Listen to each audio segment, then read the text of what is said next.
Halo teman-teman, kembali lagi di Corpus Smart Corner. Perkenalkan, saya Naila. Pada video kali ini kita akan membahas tentang operator logistik. Udah pada tahu belum? Buat yang belum tahu dan supaya makin smart, yuk ikutin. Oke, di benak teman-teman kira-kira operator logistik itu apa ya? Operator logistik mungkin kalau kita jabarkan satu-satu akan menjadi operator, orang atau lembaga atau instansi yang akan menjalankan dan mengurusi segala keperluan dalam melakukan operasi sistem.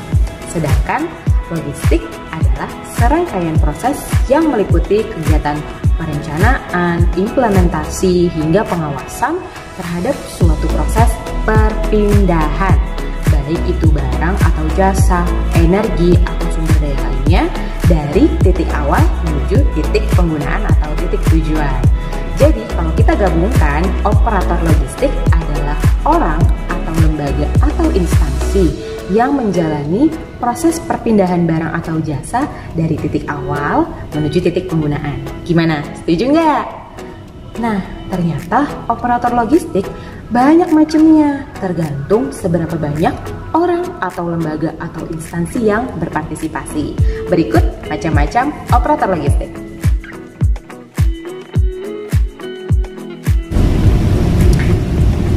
Pertama, ada First Party Logistics atau disingkat First PL.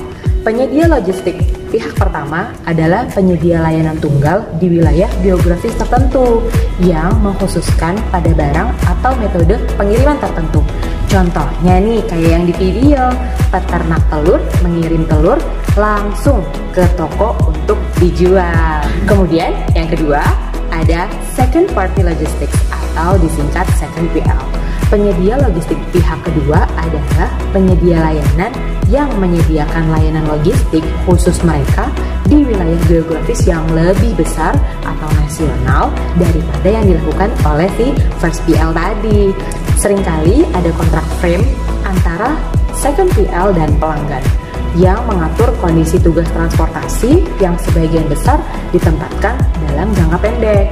Jadi, Second PL hanya menangani delivery saja atau transportasi saja. Nah, perusahaan atau si Second PL ini tidak menangani pergudangan dan lain-lain. Contohnya kayak yang di video nih, kurir mengirim telur dari peternakan ke toko. Oke, sekarang masuk ke yang ketiga. Yang ketiga ada Third Party Logistics atau disingkat Third PL. Perbedaan yang paling signifikan antara penyedia logistik pihak kedua dan pihak ketiga adalah bahwa di pihak Third PL selalu terintegrasi dalam sistem kepabeanan, sedangkan di Second PL tidak terintegrasi, sehingga berbeda dengan Third PL, dia hanya penyedia logistik outsourcing tanpa integrasi sistem.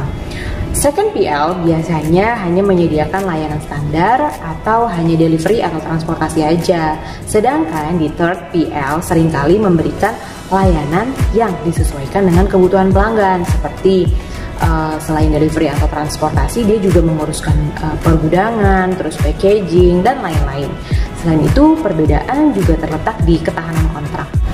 Kontrak Third PL adalah kontrak jangka panjang, sedangkan kontrak Second PL memiliki daya tahan yang lebih rendah, sehingga pelanggan fleksibel dalam menanggapi perubahan pasar dan harga. Contohnya kayak yang di video nih, perusahaan pengelolaan, pengemasan, dan penyimpanan produk mengirimkan telur dari peternakan ke toko. Gimana teman-teman? Sampai sini sudah paham belum? Jadi kalau kita singkat, First PL itu adalah pengirim maupun penerima melakukan transportasi dalam supply chain. Kemudian Second PL itu penyedia jasa logistik asset base. Jadi umumnya perusahaan Second PL ini memiliki moda dan jaringan transportasi sendiri seperti trucking, kereta api, pesawat udara, kapal laut, dan pipeline. Oke, kemudian yang terakhir, yang keempat ada Fourth PL, yaitu mengelola beberapa Third PLs, sehingga dikenal dengan perusahaan LLP atau Lead Logistics Provider. Perusahaan Fourth PL mengelola sebagian atau seluruh elemen supply chain pelanggan melalui penggunaan beberapa Third PL. Sebagai LLP, perusahaan 4PL menggunakan teknologi dan Information and Communication Technology yang advance dan menyediakan layanan konsultasi strategik untuk solusi logistik pelanggan. Nah, untuk penggunaan first PL, second PL, third PL, maupun fourth PL itu tergantung oleh kebutuhan dari tiap perusahaan. Tetapi, peningkatan kinerja logistik dan penurunan biaya logistik nasional dapat kita lakukan dengan melakukan continuous improvement perusahaan-perusahaan penyedia jasa logistik nasional, utamanya perusahaan second PL dan third PL. Sekian Korpu Smart Corner episode kali ini. See you!